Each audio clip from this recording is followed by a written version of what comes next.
요한일서 3장 4절, 짧은 말씀이지만 중요한 요절입니다. 같이 읽어보겠습니다. 시작. 죄를 짓는 자마다 불법을 행하나니 죄는 불법이라. 아멘. 죄를 짓는 자마다 불법을 행하나니 죄는 불법이라. 아멘. 오늘 이 시간 제목은 죄는 무엇인가? 죄란 무엇인가? 죄란 무엇인가? 라는 제목으로 하나님 말씀 증거하도록 하겠습니다. 모든 죄는 하나님께 대한 죄입니다.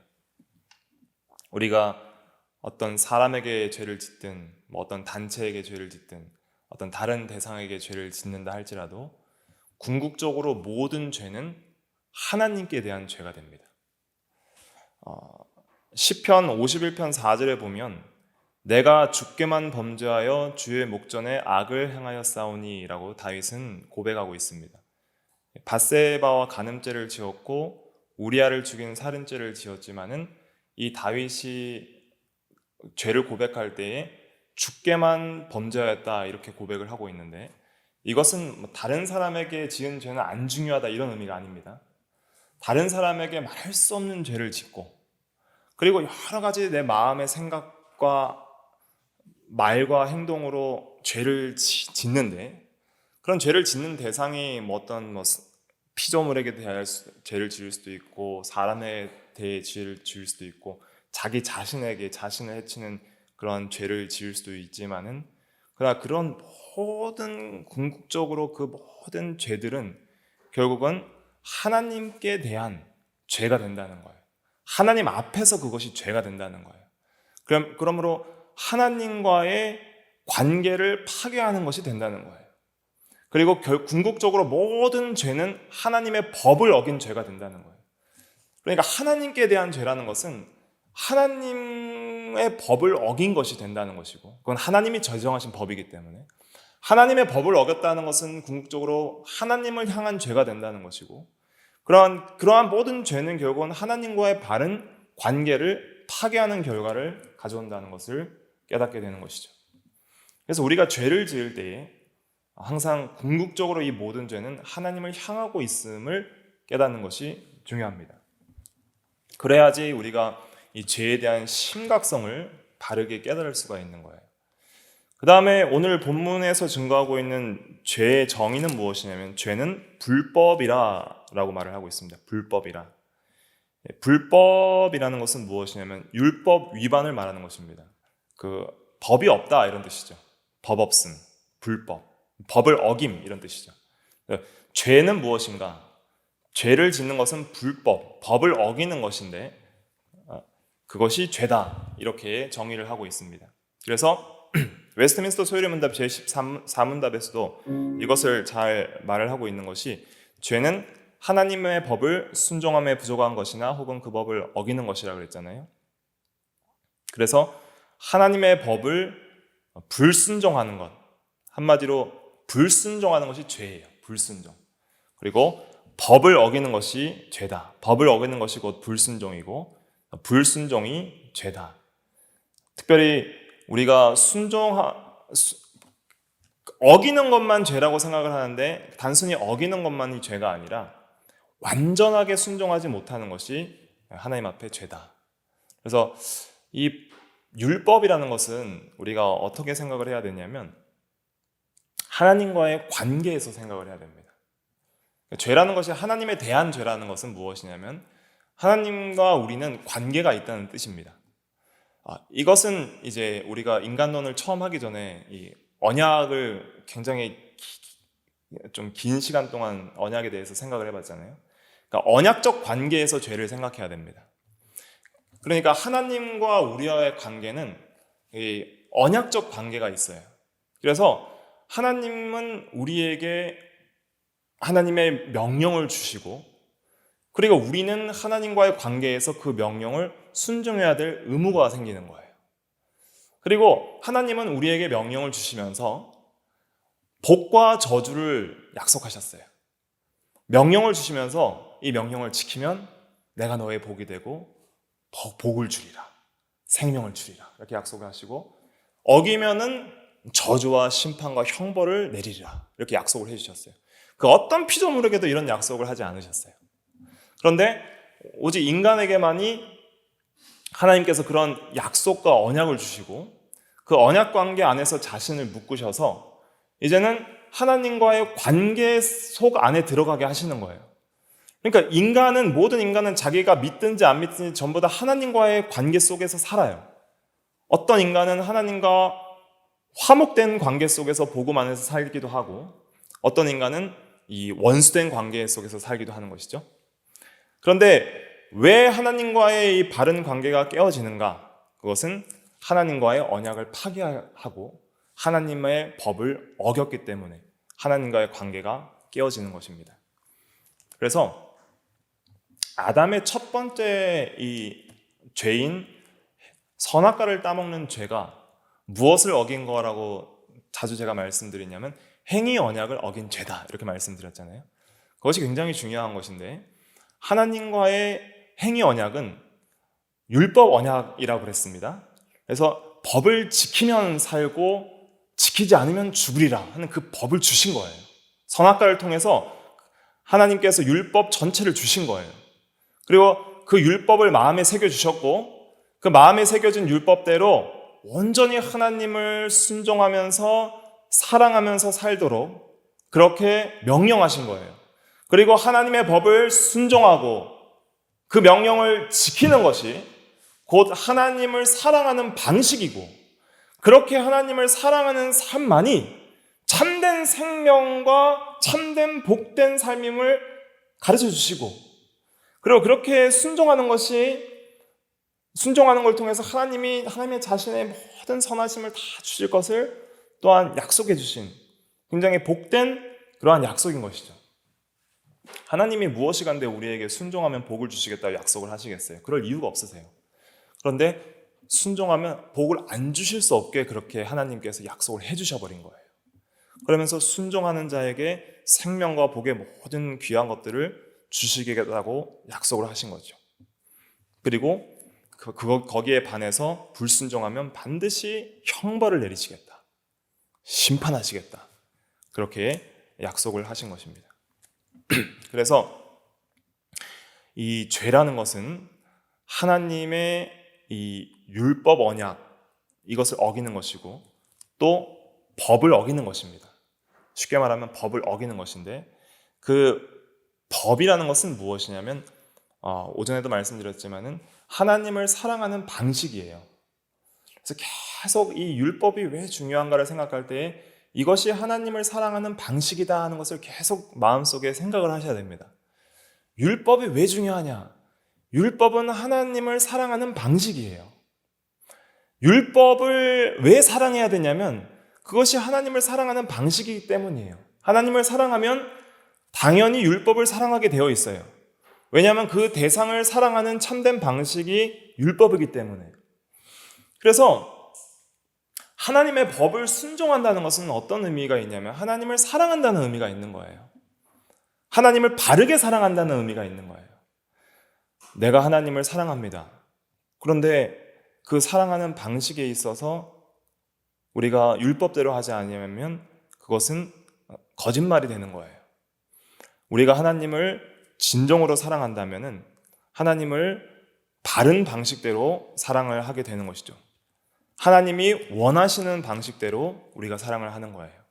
하나님께서 나를 이렇게 사랑하고 섬기라 라고 하나님을 사랑하는 방식을 율법을 통해서 가르쳐 주셨기 때문에 그 율법을 통해서 하나님을 우리가 바르게 사랑할 수 있고 하나님과의 바른 관계 속에 들어갈 수가 있는 것이죠. 그래서 계명 중에 가장 큰 것이 무엇입니까? 어떤 서기관이 예수님께 물었잖아요.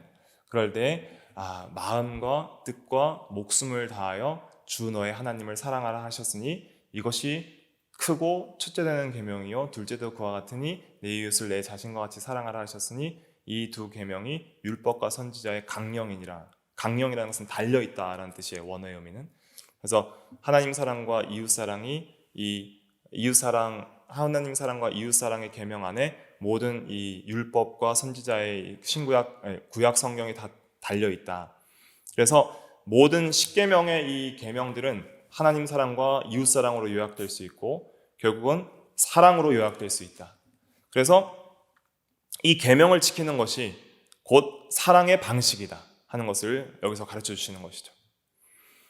그럼 죄라는 것은 무엇인가 하면 그러한 하나님의 사랑에서 떠나는 것이 죄예요. 사실은 죄라는 것은 하나님을 진정으로 사랑하는 그러한 사랑의 세계에서, 사랑의 방식에서 떠나는 것이 죄인 것이죠. 그래서 오늘은 죄란 무엇인가라는 것을 말씀드리면서 먼저 죄라는 것은 법적인 면이 있다는 것을 기억을 해야 됩니다. 죄는 불법이구나. 법을 어기는 것이구나. 죄에 대해서 사람들이 여러 가지로 피상적으로 정의를 하잖아요.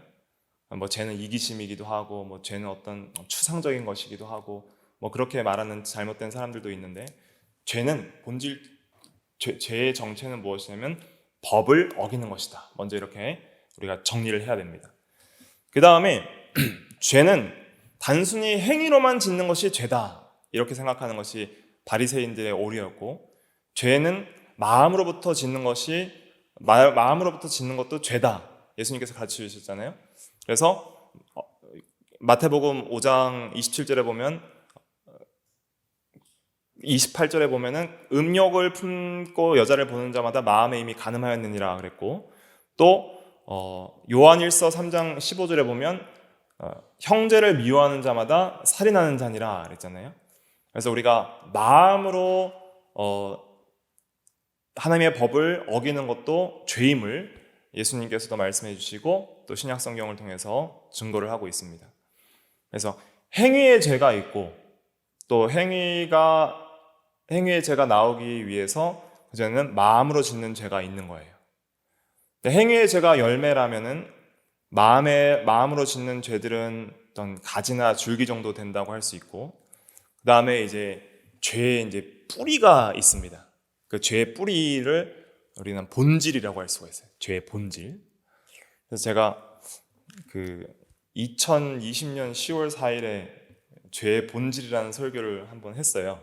그래서 거기에서 이제 이 죄의 본질에 대해서 제가 설명을 한 적이 있는데, 오늘은 좀 더 쉽게 좀 더 말씀을 드리면, 전에는 제가 죄의 본질을 뭐라고 설명을 드렸냐면 이제 독립성과 자율성이라고 이렇게 설명을 드렸습니다. 그것도 이제 좋은 그러한 용어인데, 좀 더 이제 신앙적으로 우리가 생각을 하면 죄의 본질은 뭐냐? 독립성과 자율성과 똑같은 의미로서 제가 어떤 단어를 또 선택을 했냐면 불신앙과 불순종이라는 단어예요. 불신앙과 불순종이 죄의 본질입니다. 그래서 이 모든 죄는 불신앙과 불순종, 이 두 가지는 하나와 같아요. 동전의 앞뒷면과 같이 불신앙과 불순종에서 죄가 다 파생되게 되어 있습니다. 그럼 불신앙은 뭐냐?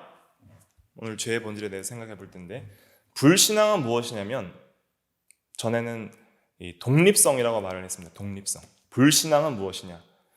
이 불신앙은 하나님을 의지하지 않는 마음을 가리키는 거예요. 하나님을 의지하지 않는 마음. 불신앙, 안 믿는 것이죠.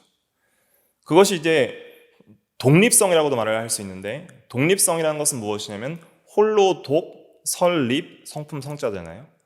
그러니까 스스로의 힘으로 살아가려고 하는 성향이 독립성이에요. 그러니까 독립성이라는 것은 우리가 좋은 의미로 쓰일 때도 있지만, 내가 부모나 다른 사람 의지하지 않고 스스로 힘으로써 자립해 나가려는 그러한 것들, 우리 그리스도인들에게 필요하죠. 그러나 이것은 하나님과의 관계에 있어서의 독립성은 이건 죄가 되는 거예요. 그러니까 하나님이 분명히 창조하신 피조물이고, 하나님이 안 계시면은, 하나님의 은혜를 주지 않으면 살아갈 수 없는 그러한 절대 의존적 피조물이 하나님 없이 스스로의 힘으로 살아가려고 하는 독립성, 즉 불신앙, 이것이 죄의 뿌리라는 거예요. 여기 대해서 예레미야 17장 5절 한번 찾아보겠습니다. 예레미야 17장 5절. 예레미야 17장 5절부터 8절까지 같이 읽어볼게요. 5절부터 8절 시작. 여호와께서 이와 같이 말씀하시니라. 무릇 사람을 믿으며 육신으로 그의 힘을 삼고 마음이 여호와에게서 떠난 그 사람은 저주를 받을 것이라. 그는 사막의 떨기나무 같아서 좋은 일이 오는 것을 보지 못하고 광야 간조한 곳 건건한 땅 사람이 살지 않는 땅에 살리라. 그러나 물은 여호와를 의지하며 여호와를 의뢰하는 그 사람은 복을 받을 것이라.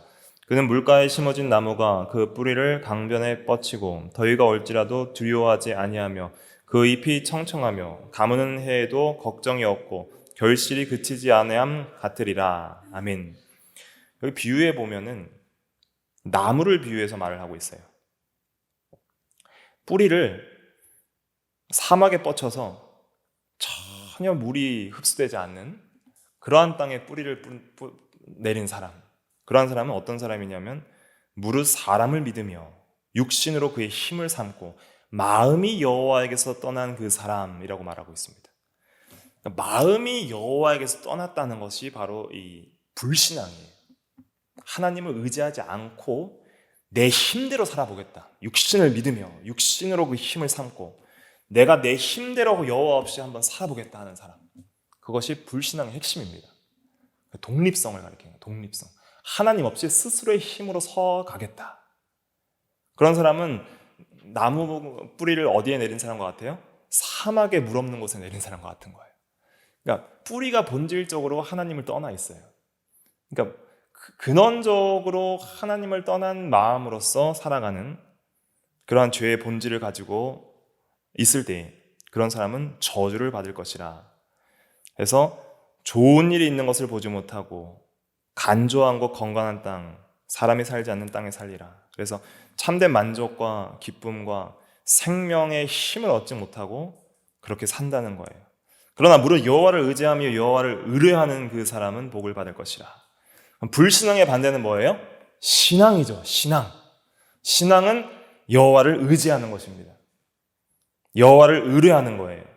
신뢰하는 거예요. 여호와를 절대적으로 의존하는 거예요. 그게 신앙입니다. 하나님 없으면 죽습니다 하고 여호와를 붙드는 거예요. 여호와로 말미암아 살리라 하는 믿음을 가지고 하나님을 붙드는 거예요. 그는 마치 심어진 나무가 그 뿌리를 강변에 뻗치고 있어서 세상의 어떠한 변화무쌍한 현실 속에서도 더위가 올지라도 강변에서 물을 받으니까 두려워하지 않으며 또 때로는 좋은 날이 있으면 잎이 청청하며 또 더위가 올지라도 부족한 게 없어요. 잎이 청청하고 가무는 해에도 걱정이 없고 결실이 그치지 아니함 같으니라. 뿌리가 어디에 있기 때문이에요? 물가에 있기 때문이죠. 그것처럼 우리의 마음과 영혼의 뿌리가 하나님께 있을 때 그때 생명의 능력의 생명수강의 역사들이 계속 공급돼서 영생수가 흘러넘치는 것 같이 주리거나 목마르지 않고 항상 만족과 기쁨과 힘이 넘치는 그러한 삶을 살게 된다는 것이죠. 그래서 죄라는 것은 첫째로 우리가 생각할 때는 죄는 불신앙이 죄다. 불신앙은 이 독립성을 가리킨다. 하나님을 의지하는 신앙과 반대다. 그래서 하나님 없이 스스로의 힘으로 살아가려는 그러한 마음.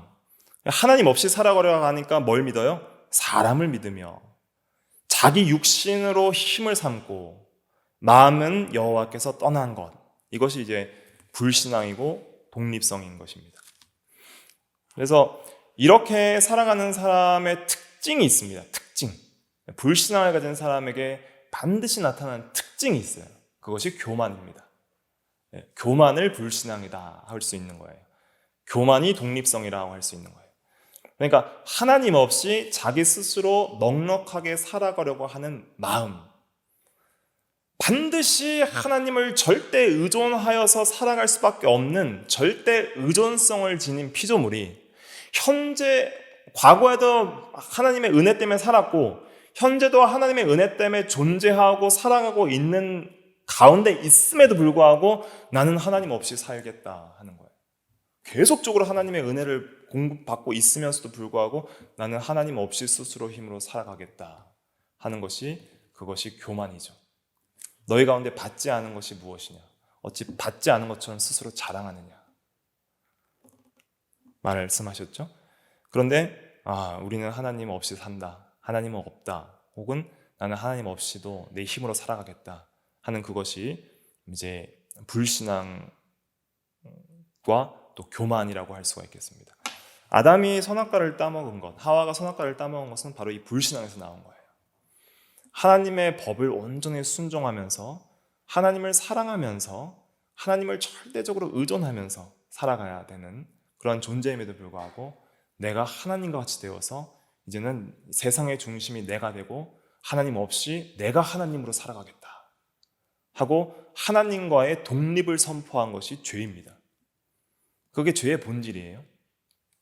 그래서 죄에 대해서 드러난 악들만을 피상적으로 생각할 것이 아니라 우리 마음속의 그 모든 죄의 근원적 본질이 무엇인지를 추적하는 것이 중요합니다. 이 불신앙과 독립성과 교만한 마음에서 모든 죄들이 다 튀어나오기 시작하는 거예요. 여기서 모든 것이 하나님을 떠난 악한 마음과 악한 생각과 자기를 즐겁게 하는 마음을 통하여 온갖 이기주의와 자기중심과 그런 시기 질투와 또 음란 방탕과 또 거짓말과 또 살인과 이런 것들이 이제는 자기 스스로 이제 자기중심이 됨으로 말미암아 그러한 교만한 마음에서 이제 이러한 모든 죄악된 요소들이 다 튀어나오게 되는 것이죠. 그래서 죄의 본질은 바로 이 불신앙 혹은 독립성이라 하는 것으로부터 나오게 되는구나 우리가 깨달을 수 있는 것입니다. 두 번째는 이제 양면인데 불순종, 이것이 또 죄의 본질입니다. 그러니까 불신앙과 불순종, 이 두 가지가 동전의 앞뒤 양면과 같아서 하나예요. 죄의 본질의 하나인데 불신앙과 불순종 이렇게 구분해서 볼 수 있습니다. 불순종은 또 우리가 어떻게 생각할 수 있냐면 자율성이라고 생각할 수 있어요. 자율성은 무엇이냐면 스스로 자자의 율법, 율자, 성품, 성자인데 한마디로 스스로 법칙을 정해놓고 살아가려는 성향을 말하는 것입니다. 그러니까 하나님께서 법을 주셨잖아요. 그럼 우리는 그 법을 받아서 이제는 순종해야 될 의무가 있는데 그게 아니라 내가 법을 정하겠다는 거예요. 선악을 아는 일에 하나님과 같이 된다는 것은 무슨 의미냐면 하나님은 절대 선이시고 입법자이시고 재판장이시기 때문에 하나님이 선하다고 하는 것이 참된 선이고 하나님이 악하다고 하는 것이 참된 악입니다. 즉 선악의 참된 기준은 하나님으로부터 우리가 배울 수 있는 것이고 알 수 있는 것이죠. 선악의 참된 기준은 하나님만이 세우실 수 있는 것입니다. 왜냐하면 하나님은 선 그 자체이시기 때문이죠.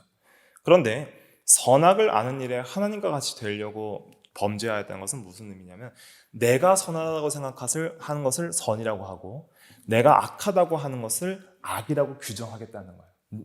그 선악의 규정의 주체가 누가 되겠다는 거예요? 결국은 내가 되겠다는 거예요. 내가 선하게 생각하는 것을 선이라고 보고 내가 악하다는 것을 악이라고 보겠다는 것이죠. 그래서 선악을 아는 일에 하나님과 같이 된다는 것은 나의 중심으로 선악을 결정하겠다는 것입니다. 그래서 악을 선하다고 하고 선을 악하다고 하고 그리고 하나님께서 선하다고 하는 것을 악하다고 하고 하나님께서 악하다고 하는 것을 선하다고 하는 그러한 행위들을 해나가는 그것이 바로 이 불순종이라고 할 수가 있겠습니다. 또 자율성이라고도 할 수가 있는 것이죠.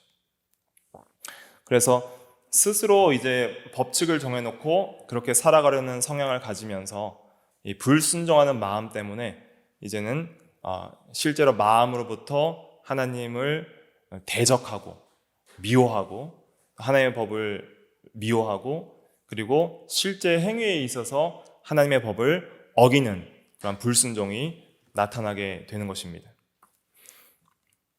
그래서 불순종이라는 것은 하나님을 이제는 사랑하지 않는 것을 말하는 것이죠. 신앙과 순종은 하나님을 참으로 사랑하는 것이라고 한다면 불순종은 하나님을 이제 사랑하지 않는 것을 말을 하는 것입니다. 또 신앙이라는 것은 불신앙은 교만이라고 그랬잖아요. 그래서 신앙이라고 하는 것은 참으로 겸손하고 온유한 마음, 이것이 신앙이라고 할 수 있어요. 겸손하고 온유한 마음. 그래서 신앙이라고 하는 것은 의심하거나 뭐 자기 생각대로 믿을 것과 안 믿을 것을 따지거나 하는 것이 아니라 어린아이와 같이 온유하고 겸손한 마음으로 하나님을 있는 그대로 믿고 하나님의 말씀을 있는 그대로 믿는 그러한 겸손하고 온유한 마음이 신앙이에요. 그리고 그러한 온유한 신앙과 더불어 순종이 나오게 되어 있는 것이죠. 항상 신앙과 순종은 같이 가는 것입니다. 참된 신앙은 참된 순종을 낳게 되어 있는 것이죠. 그리고 이 신앙과 순종이 바로 하나님 앞에 의로운 거예요. 의. 하나님 앞에 의는 무엇이냐면 신앙과 순종이에요. 신앙과 순종이 하나님 앞에 의로운 것이에요. 그 죄는 무엇이냐면은 불신앙과 불순종이 죄가 되는 거예요. 그 불순종은 특별히 하나님을 떠난 그런 반감과 대적을 통해서 일어나게 되는 것이죠. 하나님을 미워하고 하나님을 대적하고 또 하나님의 법을 미워하는 면에 있어서 불순종이 나오게 되는 것이죠. 신앙과 순종에 있어서는 참으로 하나님을 사랑하는 마음이 거기서 나오게 되어 있는 것입니다. 그래서 갈라디아서 5장 6절에도 보면 사랑으로 역사하는 믿음이다 이렇게 말을 하고 있어요. 그래서 참된 믿음 그리고 또 순종하고자 하는 마음은 반드시 사랑과 함께 역사하게 되어 있습니다. 반드시 신앙과 순종은 사랑과 함께 역사하게 되어 있어요. 그래서 단순히 어떤 이 노예가 주인의 명령을 억지로 믿고 순종하는 면이 아니라 오히려 하나님을 사랑하기 때문에 주인을 사랑하기 때문에 순종하는 것처럼 신앙과 순종은 사랑으로 역사하게 되어 있는 것이죠. 그런데 반대로 말씀드리면 불신앙과 불순종은 뭐와 함께 역사해요? 미움과 함께 역사하는 거예요. 미움과 함께. 우리가 불신앙과 불순종이 있을 때는 반드시 거기에 미움이 생기게 되어 있습니다. 청교도 중에 유명한 이 존 오웬이라는 사람이 있는데 청교도의 황태자라고도 불리는데 그 하나님에 대한 죄의 본질을 청교도인 존 오웬은 이 적의, 즉 하나님과 원수됨 이것이 죄의 본질이라 봤어요. 어떤 성경을 근거로 그것을 그렇게 말씀을 했냐면 로마서 8장에 있습니다. 로마서 8장 한번 찾아볼게요. 로마서 8장.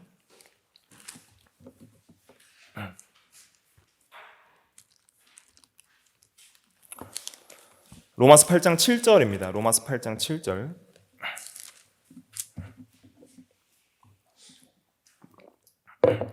로마서 8장 7절 같이 읽어볼게요. 시작. 육신의 생각은 하나님과 원수가 되나니 이는 하나님의 법에 굴복하지 아니할 뿐 아니라 할 수도 없음이라. 아멘. 육신의 생각, 그러니까 이제 영의 생각과 반대되는 것이죠. 6절에 보면 육신의 생각은 사망이요 영의 생각은 생명과 평안이니라. 육신의 생각은 하나님을 떠난 육체 중심의 그런 자기 중심의 죄악된 생각을 가리키고 영의 생각은 성령께서 일으키시는 그런 하나님을 사랑하고 신앙과 순종을 동반하는 그러한 생각을 말을 하는 것이죠. 육신의 생각은 불신앙과 불순종의 생각이다. 그렇게 생각을 또 할 수가 있겠습니다. 육신의 생각은 하나님과 원수가 되나니 그랬습니다. 이 육신의 생각은 하나님과 원수가 된다는 것은 무엇이냐면 육신의 생각 자체가 하나님과 원수가 되게 하는 생각이라는 거예요. 그러니까 이 원수가 된다고 말할 때 이건 좀 의역입니다. 의역이고 이 원수가 된다는 그 원어의 의미는 적의, 적대감, 반감 이렇게 말을 할 수가 있습니다. 악의, 그러니까 미워하는 어떤 반감과 대적의 마음, 하나님에 대한 반감과 대적의 마음이 이 원수라는 단어의 의미예요. 그래서 하나님을 반대하고 하나님을 미워하고 하나님을 대적하려는 마음이 뭐예요? 바로 육신의 생각이라는 것이죠. 그래서 이 죄라는 것은 죄의 본질은 바로 하나님에 대한 이런 반감과 대적으로 나온다 하는 것을 알 수가 있습니다. 우리가 하나님의 법을 순종하지 않으려고 할 때에 또 하나님의 법을 믿지 않는 불신앙과 또 불순종의 마음을 가질 때에 결국은 하나님의 법을 거스르게 되는데 하나님의 법을 거스를 때에 우리의 마음속에 일어나는 그러한 감정적인 작용은 어떤 것이 있냐면 바로 이 반감과 대적하는 그러한 적대감, 이것이 우리의 마음속에 일어난다는 것을 기억을 해야 됩니다. 그래서 우리가 죄를 지을 때에는 하나님을 사랑해서 짓는 게 아니에요. 죄를 짓는 그 순간만큼은, 내가 평소에 진짜로 하나님을 사랑했다 할지라도 그 죄를 짓는 순간만큼은 우리는 하나님에 대한 미움 때문에 죄를 짓게 됩니다. 하나님을 미워하는 거예요. 그 하나님을 미워하는 미움이 하나님의 법에 굴복하지 못하게 만드는 것입니다. 로마서 6장 7절 말씀 계속 읽어보면 하나님의 법에 굴복하지 아니할 뿐 아니라 할 수도 없음이라 그랬습니다. 굴복하지 아니할 뿐 아니라, 굴복하려는 마음이 없다는 거예요. 그리고 할 수도 없습니다. 절대 죄를 짓는 생각, 이 육신 중심의 생각은 하나님의 법에 굴복하려고 하지도 않고 할 수도 없는 그러한 반감과 대적의 그러한 마음을 갖게 한다는 거예요. 그래서 전에 설교 때도 제가 예를 들었는데, 이것을 우리가 이제 어린아이들을 통해서 보면 잘 알 수가 있습니다. 어린아이들이 어릴 때에 부모를 온전히 신뢰하고 부모님의 말씀이 진리인 것처럼 믿고 그렇게 따를 때에는 엄마 아빠가 뭐라 하면은 그대로 온유하게 순종을 하는 거예요. 근데 아이가 좀 이제 한 6, 7살쯤 커서 이제 어느 정도 자기 스스로 자율성과 독립성을 가지기 시작합니다. 그래서 부모 없이 내 힘으로 뭔가를 할 수 있다는 것을 깨닫게 되는 거예요. 엄마 없어도 되네. 그리고 엄마 아빠의 법 없이 내가 세상의 법이 될 거야. 우리 가정의 어떤 가훈이나 가정의 어떤 제도들을 내가 거부하고 엄마 아빠 없이, 엄마 법과 아빠 법 없이 내가 좋아하는 대로 내가 법을 만들고 살 거야 하는 그 순간부터 이제는 엄마 아빠의 법이 미워지는 거예요. 그래서 얘들아 밥 먹기 전에 사탕 먹지 마. 근데 싫어! 싫다는 거예요. 왜? 자율성과 독립성, 불신앙과 불순종의 마음을 가지고 이제는 살아가려고 하는 순간부터 그 법과 그 법을 제정한 대상 자체가 싫어지는 거예요. 그러면 안 돼! 이제 부모의 능력과 권위로 누를 때에 이제 어떻게 하죠? 엄마 미워! 하면서 엄마를 발로 차기도 하고 물건을 집어 던지기도 하는 거예요. 왜 그래요? 그 반감과 그 적대감, 반감과 대적하는 마음이 강력하게 그 속에서 일어나는 것이죠. 그러니까 이 선악과를 따먹을 때도 마귀가 유혹한다고 해서 하나님을 너무 사랑하는데 그래도 이것도 사랑해서 따먹은 게 아니에요. 너희가 따먹으면 결코 죽지 아니하리라. 이것을 먹는 날엔 너희가 눈이 밝아서 선악을 아는 일에 하나님과 같이 되리라 할 때는 하나님 싫어! 하면서 따먹는 거예요. 이제 하나님 없이 살 거야! 하고 따먹는 거예요. 내가 세상의 주인이 될 거야! 하고 따먹는 거예요.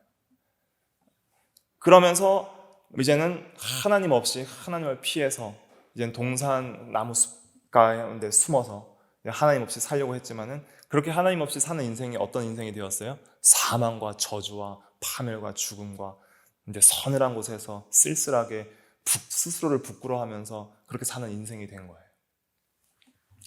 그러니까 세상 사람들은 하나님을 믿든지 또 믿는 사람이라도 하나님에 대한 법에 굴복하지 않는 사람은 결국은 하나님 없이 살아가려는 사람이에요.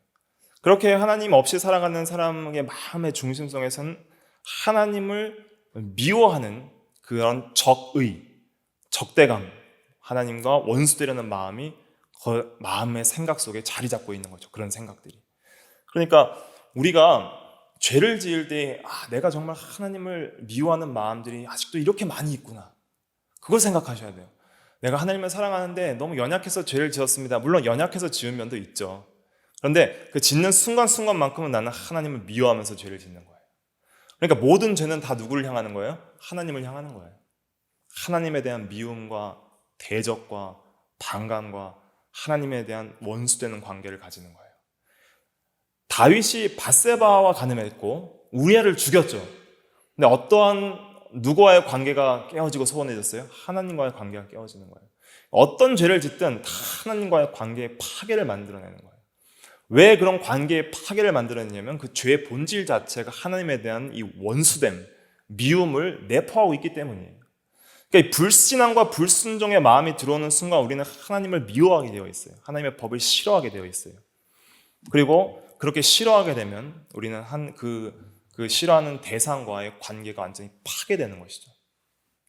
그러니까 하나님으로부터 오는 놀라운 은혜와 복들과 하나님의 사랑들을 다 잃게 되는 거예요.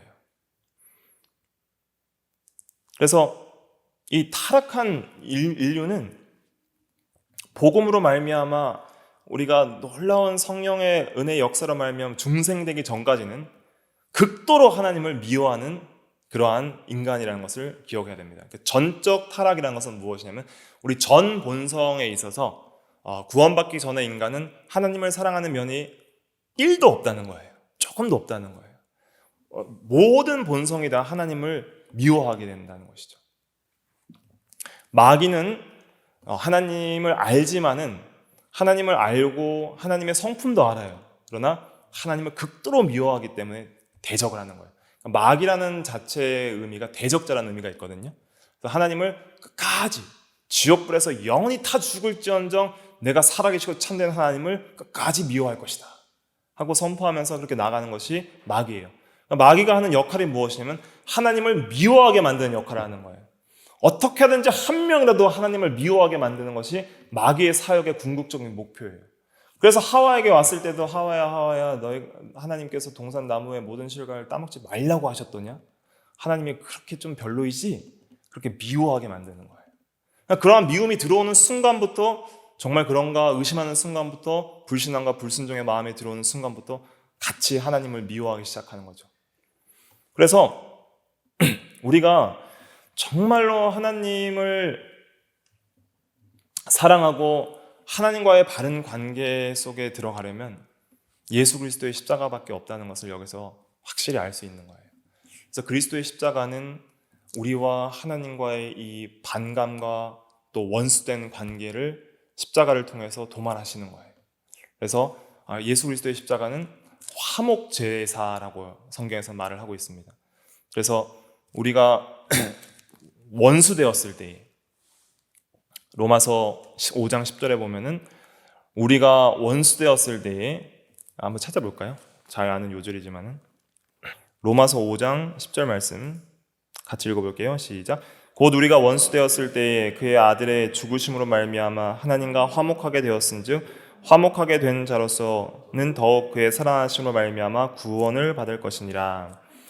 이제 우리와의 원수된 관계를 이제는 화목시키기 위해서 화목의 제물로 죽으셨습니다. 그 화목 제물이 되었다는 것은 로마서 3장 25절에 나와 있습니다. 하나님이 그의 피로써 믿음으로 말미암는 화목 제물로 세우셨으니 이렇게 되어 있어요. 그래서 우리는 절대 스스로의 힘으로 하나님과 화목할 수 없습니다. 하나님을 알 수 없고 사랑할 수도 없고 순종할 수도 없어요. 그러니까 신앙으로 하나님을 바로 믿고 지식 동의 신뢰로 바로 의지하고 또 정말 사랑하여서 순종할 수도 없는 그러한 존재가 전적으로 타락한 우리의 상태입니다. 그런데 예수 그리스도를 통해서 예수 그리스도께서 우리의 죄를 대신하여 죽으심으로 원수까지 사랑하시는 하나님의 사랑이 나타났고 또한 그 사랑의 능력으로 우리가 구원받아서 중생하여서 이제는 하나님을 바로 알게 되고 또 하나님을 바로 의지하고 또 하나님을 사랑할 수 있도록 우리를 이끌어 주시는 것이죠. 그래서 화목된 자로서 더욱 그의 살아나심으로 말미암아 구원을 받을 것이니라. 이 구원은 성화를 말하는 것입니다. 그래서 이 성경에서 구원 그랬을 때 다 동일한 의미가 아닙니다. 칭의를 의미하는 구원이 있고 성화를 의미하는 구원도 있어요. 그러니까 단회적 구원을 말하기도 하고 또 지속적인 구원을 이루어 나가는 구원을 이루라는 면도 있고 또 앞으로 완성될 영화의 구원을 받을 것이다 하는 그러한 의미로도 다체적으로 쓰입니다. 그래서 우리가 하나님과 화목된 자로서 더욱 이제는 화목을 이루어 나가야 돼요. 하나님과 더욱 화목을 이루어 나가려면 어떻게 해야 되죠? 율법을 순종해야 됩니다. 여러분들이 하나님을 정말 사랑하시길 힘써야 돼요. 그러면서 그냥 단순히 사랑하는 것이 아니라 사랑은 방식이 딱 정해져 있어요. 하나님을 사랑하는 방식은. 그래서 율법을 순종하기를 힘써야 됩니다. 근데 그것이 우리의 힘으로 되지 않기 때문에 하나님, 우리에게 하나님을 사랑하는 마음을 주시옵소서.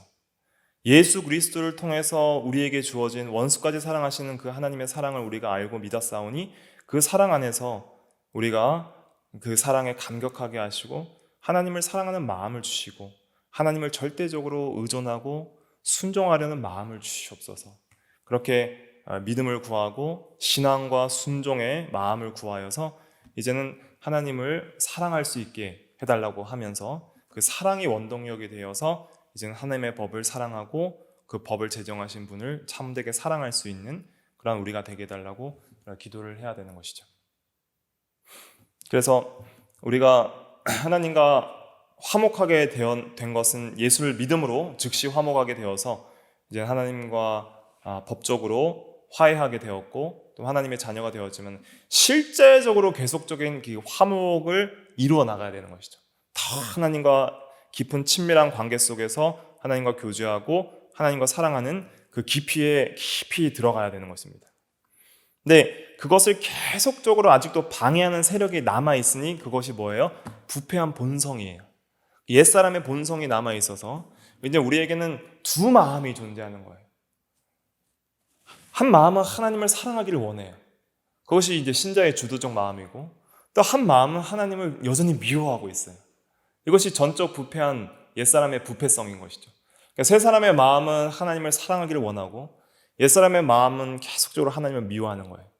이 둘이 계속적으로 갈등해서 싸우는 거예요. 그래서 갈라디아서 5장 16절에서부터 보면 성령을 따라 행하여라 그리하면 육체의 욕심을 이루지 아니하리라. 성령의 소욕은 육체를 거스리고 육체의 소욕은 성령을 거스리나니 이 둘이 서로 대적하여 너희가 원하는 것을 하지 못하게 하려 함이라. 그것은 이 성령께서 주시는 생각대로 사는 새 사람과 육체의 소욕인 옛사람의 마음이 서로 대적하여 진짜 우리가 원하는 하나님을 사랑하는 세계로 하나님을 사랑하는 그런 마음을 갖고 살아가는 것을 못하게 막는다는 것이죠. 그래서 우리가 죄를 지을 때마다 항상 생각해야 될 것은 무엇이냐면 내가 여전히 하나님을 미워하는 하나님과 원수되고자 하는 그런 반감과 대적의 마음을 여전히 내 안에 갖고 있구나. 이 마음을 죽여주시옵소서. 그리스도와 함께 나의 정과 욕심을 십자가에 못 박으라 그랬잖아요, 갈라디아서 5장에. 그래서 이 마음이 그리스도와 함께 죽어지게 하시고 정말 새 사람의 마음으로 하나님을 향해 온전히 살아가게 하여 주시옵소서. 그렇게 간절히 기도해야 함을 깨닫게 되는 것이죠. 절대 기도가 아니면은 오늘도 이런 종류가 나갈 수 없다 한 것처럼 절대 기도가 아니면 이런 죄악들이 떠나가질 않아요. 여러분들이 기도하지 않으면 절대 하나님을 미워하는 이 반감과 대적의 마음이 없어지지 않습니다. 교리 공부 백날 해도 이건 안 없어져요. 교리 공부 많이 하고 성경 말씀 많이 외워도 정말 절대 의존적 마음으로 절대 의존적 기도를 안 하면 신앙과 순종의 마음과 하나님을 사랑하고자 하는 마음이 커지지를 않기 때문에 이 죄악된 본성을 이길 수가 없습니다. 왜냐하면 이걸 더 사랑하기 때문에 하나님의 법을 미워하는 거예요. 육신의 생각을 사랑하니까 성령의 생각과 하나님의 법이 싫은 거예요. 그냥 싫은 걸 어떻게 하겠어요? 하나님을 사랑하는 마음이 작으니까 성도들에게는 있어도 너무 작고 육신의 생각이 크다 보니까 말씀과 기도가 싫은 거고 하나님의 말씀의 법대로 살아가는 게 싫은 거고 그냥 내가 새로운 십계명을 만들어서 사는 게 좋은 거예요. 그러니까 십계명도 내 본의대로 해석을 해서 이렇게만 지키면 되겠지라고 그렇게 해석하고 지키는 것이고 또 내 마음대로 내가 법을 만들어서 하나님 법은 있지만 그거는 어떻게 그렇게 다 지켜 그냥 내 중심대로 어느 정도는 살아야지 하고 그렇게 살아가려는 마음, 그것이 자율성과 독립성인 것이죠. 그것을 하나님의 말씀대로 못하게 하니까 그게 싫은 거예요. 근데 그렇게 하나님의 말씀을 떠나서 살려는 마음이나 하나님의 말씀대로 못하게 하려는 하나님의 법이 싫은 그런 반감과 대적의 마음도 다 육신의 생각에 속하는 거예요. 그러니까 전적 부패한 마음, 옛사람의 마음, 마귀에게 속한 마음을 따라서 타락한 아담의 마음을 유전받은 그 본성, 죄성, 거기에서부터 다 나오는 것이죠. 그렇기 때문에 이러한 죄는 절대로 우리의 힘으로 못 이깁니다. 나를 원래 나를 어떻게 없애겠어요? 그냥 나예요, 그게. 그냥 불신앙과 불순종, 자율성과 독립성, 반감과 대적, 그걸로 살아가려는 전적으로 부패한 본성의 나예요. 부패한 걸 어떻게 바꿔요? 예를 들면 제가 맛있는 케이크를 만들었는데 케이크가 썩었어요. 다시 한번 먹을 수 있도록 어떻게 좀 고쳐봐야 되겠다. 안 고쳐집니다. 그건 버려야 되는 거예요. 새 케이크 만들어야 돼요. 그런 것처럼 이 부패한 이 본성은 이걸 개선할 게 아닙니다. 개선할 게 아니라 이건 죽여야 될 거예요. 죽이고 새 마음을 강화시켜야 돼요. 그리고 이 부패한 본성이 언젠가는 없어질 순간이 있습니다. 그 순간이 언제예요? 육체의 죽음의 때예요. 죽음의 때에 부패한 본성은 이제 사라지고 이제 완전히 새 마음만 남아 있는 것이죠. 그런데 우리가 육체적으로 죽기 전까지는 여전히 이 마음이 지속적으로 우리의 삶을 괴롭힐 것이고 우리의 신앙을 괴롭힐 것이기 때문에 이 마음이 여전히 나예요. 옛 마음도 나예요. 새 마음도 나예요. 그러니까 바울이 뭐라 그래요? 오호라 나는 공고한 사람이로다. 내 마음으로는 선을 원하지만 내 속에 죄가 그렇게 하지 못한다고 그렇게 이야기를 하고 있잖아요. 그걸 어떻게 없애겠어요? 로마서 우리 7장 한번 찾아볼게요. 7장. 로마서 7장 19절 말씀. 로마서 7장 19절 말씀. 19절 말씀과 20절 말씀 같이 읽어볼게요. 시작. 내가 원하는 바 선은 행하지 아니하고 도리어 원하지 아는 바 악을 행하는도다. 만일 내가 원하지 아니하는 그것을 행하면 이를 행하는 자는 내가 아니요 내 속에 거하는 죄니라. 그러므로 내가 한 법을 깨달았노니 선을 행하기를 원하는 나에게 악이 함께 있는 것이로다. 그 다음에 내 속사람으로는 하나님의 법을 즐거워하되 내 지체 속에 한 다른 법이 내 마음의 법과 싸워 내 지체 속에 있는 죄의 법으로 나를 사로잡아 잡는 것을 보는도다. 오호라 나는 공고한 사람이로다. 이 사망의 몸에서 누가 나를 건져내랴. 내 속사람으로는 뭘 즐거워해요? 하나님의 법을 즐거워한다 그랬어요. 하나님을 사랑하고 하나님의 법을 즐거워하는 거예요. 그러나 또 내 속에는 또 죄가 있어서 이 내가 원하는 것을 하지 못하고 하나님을 사랑하고 하나님의 법을 순종하는 것을 하지 못하게 막는다는 것이죠. 선을 행하지 아니하고 도리어 원하지 아니한 바 악을 행하는도다. 그것은 참된 구원받은 새 사람의 내가 아니요 옛사람의 그런 죄에 속한 나다라는 것을 말하는 거예요. 그것도 나예요. 근데 내 안에 그 옛사람의 본성도 나예요. 그걸 어떻게 없애겠어요? 예수 그리스도의 복음의 능력과 성령의 능력과 말씀의 능력만이 없앨 수 있는 거예요. 참된 믿음만이 그것을 없앨 수 있는 거예요. 오늘 오전에도 증거한 것처럼 믿음과 기도만이, 또 말씀과 기도만이 없앨 수 있는 거예요. 그래서 우리가 이것을 깊이 생각하고 이걸 이기는 것이 정말 우리 신앙에 있어서 가장 중요한 겁니다.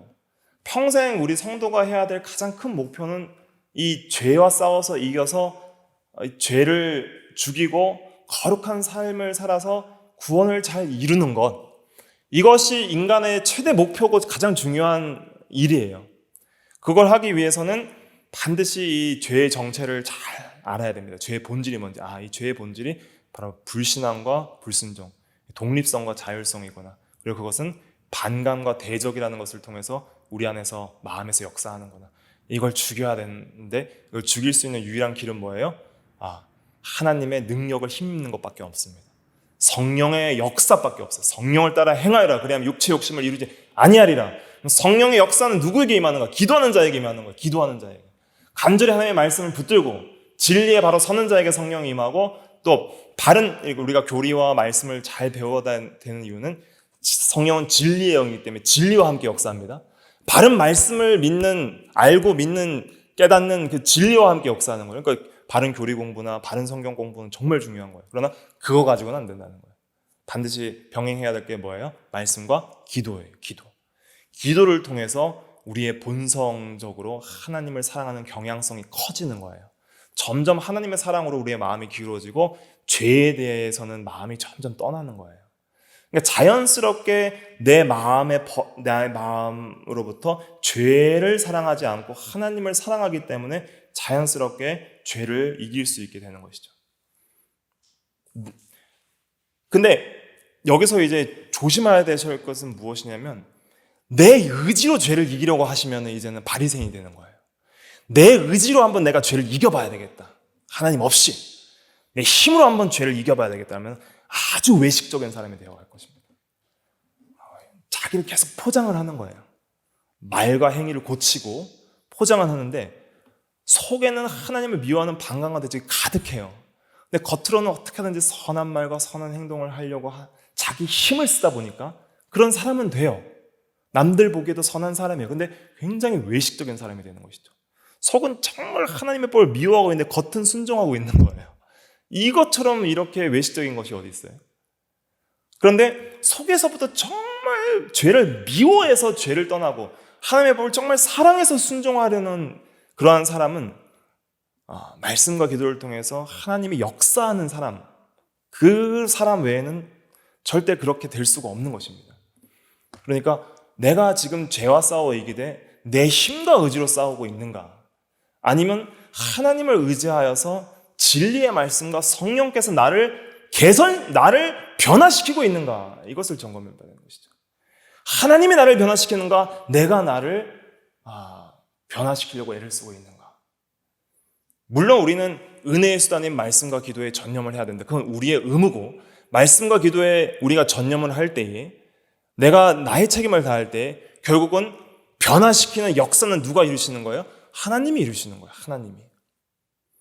그런 하나님의 역사를 따라 변화될 때에는 나는 죄인 중에 예수입니다 라고 겸손히 나의 죄를 더 깊이 깨닫고 겸손하고 온유한 심령이 되지만은, 그러나 정말 경건한 사람이 되는 거예요.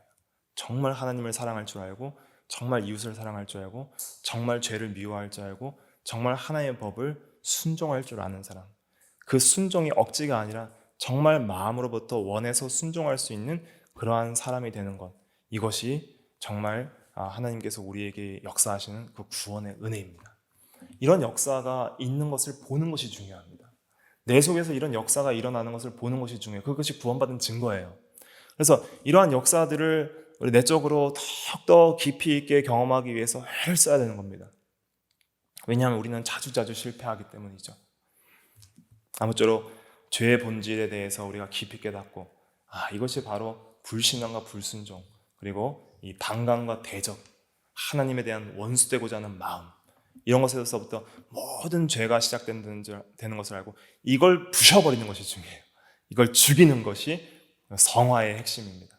그래서 이것을 죽이려는 것이 내 의지로 되는 것이 아니라는 것, 그리고 하나님의 성령의 능력의 역사와 진리의 역사로 된다는 것, 그렇기 때문에 우리는 기도해야 된다는 것, 진리를 붙들고 기도해야 된다는 것을 깨닫게 되는 것이죠. 기도할 때 하나님과 가까워집니다. 하나님과 친밀해집니다. 기도할 때 하나님을 더 의지하고 하나님을 더 사랑하게 되는 거예요. 그러면 자연스럽게 죄는 미워지게 되는 거예요. 자연스럽게 육신의 생각은 떠나가게 되는 것입니다. 어떻게 하든지 우리가 구원받은 성도로서 죄에 대하여 죽고 의에 대하여 살 수 있도록 힘을 쓰도록 해야 되겠습니다. 기도하겠습니다.